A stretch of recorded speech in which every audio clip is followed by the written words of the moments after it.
بسم الله الرحمن الرحيم نحمده ونصلي على رسول الكريم أما بعد Alhamdulillah, we are on the 39th session of spiritual discourses, and now we are going to talk about the harms of pride. Nabi Akram sallallahu alaihi wasallam said, he who has an atom of pride in him will not enter Jannah. Can you imagine how severe this is? A warning that an atom of pride. And in another hadith, a mustard seed, a barley seed, a grain. And when we look at it holistically, the Nabi Akram sallallahu alayhi wa sallam in the hadith he says, Man qala la ilaha illallah dakhala al-jannah. Who says la ilaha illallah will enter Jannah. And here Nabi Akram sallallahu alayhi wa sallam is clearly saying that if a person has got an atom of pride, and we know how small the atom is, and Nabi Akram sallallahu alayhi wa sallam is saying this person, Allah save us, will not go into Jannah. So when the warning is so severe, then it has to be detrimental. And as we have been explaining what is pride, and the evil effects of pride, and the consequences of pride, then we should be very careful that we should guard ourselves, shield ourselves, protect ourselves from pride. And because of pride, we do not want others to progress. When we see others progressing, then if you feel hurt, then why that man is progressing, then this is pride. When we feel we are supposed to be the most superior around, and what we actually supposed to be feeling is happiness, joy, delight. When some Muslim is progressing, he is wealthy, we should be happy. He is successful, we should be very happy. He is better than us, we should be even more happy. Provided he is doing the right thing, he is pious, he is righteous, he is good, then we should feel happiness for him on his behalf. We should not develop jealousy, because this pride in our hearts will develop into jealousy, that we'll feel this person here, why has he got something I do not have? You understand? So we should be very careful, because a proud man cannot love for others what he loves for himself, as there is pride in him. Now, these are the harms of pride. You'll find a person is better speaker, writer, orator. Then you should be happy that Allah may use him and you both for deen. You find a person living better mansion, better car, you should be happy. Allah has given him, he is using it. And when Allah wants, he'll give us. Looking is free. But do not let that look, what you look at, come into your heart. Otherwise, when it comes into your heart, it's going to corrupt you. It will make you feel that why that man got it, I do not have it. Why that person got it, and evil will come and say, I wish he doesn't have it. That is where the difficulty arises. A proud person cannot give up hatred, as there is pride in him. I stated that when you see good qualities in another person, and if you are not happy about it, you will develop hatred. You will develop hatred that why that person got that good quality, why that person has got that boon of Allah, why that person got the favor of Allah, why he got it, why I do not have it. And that is pride. And that develops into hatred. And when a person becomes hateful, wallah, he cannot sleep. He got no peace. He got no contentment. He got no tranquility. Because it's a constant circle, this vicious circle. Because he does not like what the other man got. He does not like what that other person is becoming famous. He does not realize that this is all from Allah subhanahu wa ta'ala. But instead of making shukr to Allah for what I got and making dua, Allah grant me more, then his eyes are on the other person. Then he becomes evil in nature. A proud person cannot stand on truth as there is pride in him. A proud person, if you correct him, he will not back off. If a proud person, you rectify him, because of his arrogance, Pharaoh did not want to come down. Why? Because now he's proud, he's arrogant, he's a leader, he's powerful. So he does not want to be corrected. A person in power, be he the ruler, the governor, the parliament member, the king, the princess, the ruler, the trustee, the imam, the morana, the mufti, the rich, wealthy businessman in power, he does not want to accept the truth when the truth is presented. Why? Because of pride and arrogance. A proud person cannot control anger, as he got pride in him. So the person who is proud, if you correct him, he'll become agitated, he'll become angry, because you're trampling on his pride. How true are these things? That a proud person, he does not want to share his good qualities. A proud person is feeling hurt that others got good qualities. A proud person does not want to stand on truth. A proud person does not want to accept the truth. A proud person loses his cool, becomes angry when you correct him, when you rectify him.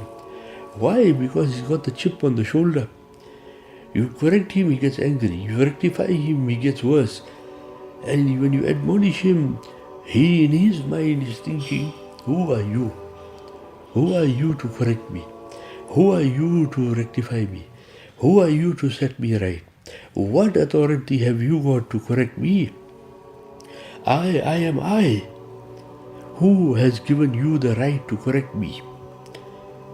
He cannot accept admonitions as there is pride in him. He is not safe from the accusations of the people as there is pride in him. Remember, this person has put himself. Allah save us from this position. This person, because of his pride, everybody knows, everybody will recognize him, that person is a proud person. The person displays it because this pride which is in the heart is displayed by that person's tongue, character, personality, behavior, walking, movement, talking. So all these things are external. Walking, talking, movement, interaction, personality, character. These are not hidden in some cupboard. These are out there. So within few minutes, a person's arrogance and proudness can come out. So the person living in a locality, town, city, by his interaction with people know this man is a proud man. And then what? People will start accusing him. People will start talking about him. And people will be talking about his pride, his immodesty and immorality. People will be talking about his quality of hatredness and jealousy. People will be talking, see, this person does not want to find others in a happier situation. This person is self-conceited, and this person is self-centered, and this person here, he wants to be congratulated all the time. This person, you have to scratch his back all the time. And this person, you have to make shabash all the time. The worst thing in self-conceit is to receive no benefit from learning, not to recognize truth and not to follow it. How bad is this? That if the ta'lim of Islam has been given to us and we don't take benefit from the education, from the learning.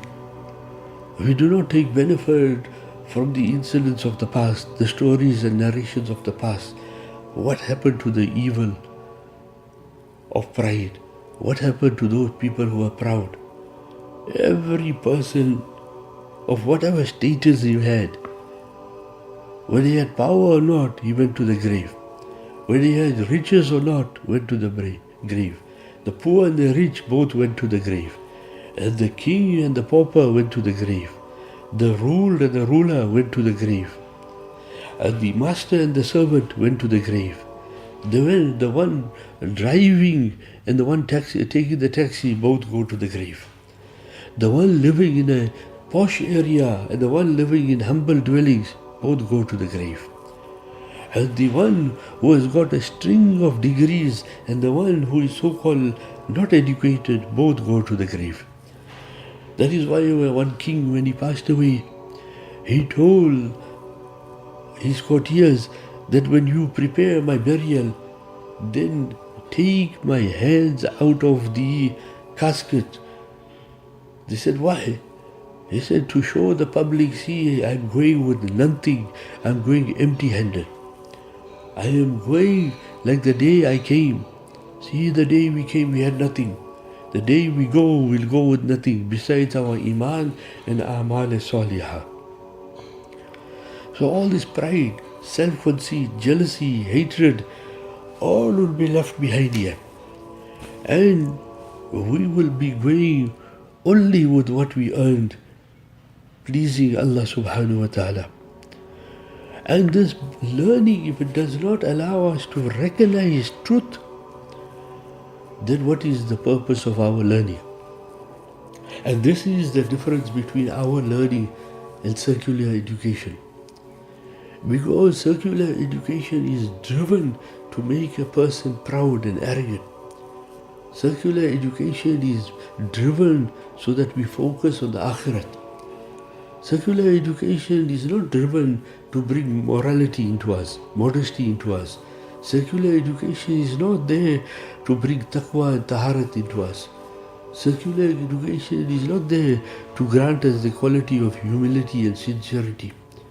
Secular education is not there to bring mercy and compassion in the heart of man. Secular education is not there to bring the quality of shukr and gratefulness into the person. Secular education is not there to bring the person closer to Allah via dua and zikr. Secular education is not there to bring obedience to Allah into our life. Secular education is not there to bring generosity and hospitality into a person. Secular education is not there to create the quality of shyness, modesty into us. But it is focused and driven so that a person must become materialistically inclined. We are fooled if we are thinking that secular education is to making a person pious and righteous. And that is why we have to have a trust of Islamic knowledge. We have to be Islamically educated. When you have on one side secular education, then we should have great amount of learning from the pious and the righteous and the practical, so that we can learn and we can sit so that we can recognize the truth. And more important than recognizing the truth, and to follow it. Because if you recognize the truth and you do not follow it, then what is the benefit of it? What have we done? Allah subhanahu wa ta'ala says, enter the door of Jahannam and live therein. How bad is the place of the proud. Because the proud, as Nabi Akram sallallahu alayhi wa sallam is saying, will not enter into Jannah. But where Allah is saying that we are going to enter into Jahannam. Because if a person is not going to Jannah, obviously where he is going? He is going into Jahannam. And Allah is saying this, that because of pride, the person is going to go headlong into the wrong places. Why? Because a person who is proud, is going to live his life full of hatred, self-conceit. May Allah Ta'ala protect us from all these evils. Wa akhiru da'wana alhamdulillahi rabbil alameen.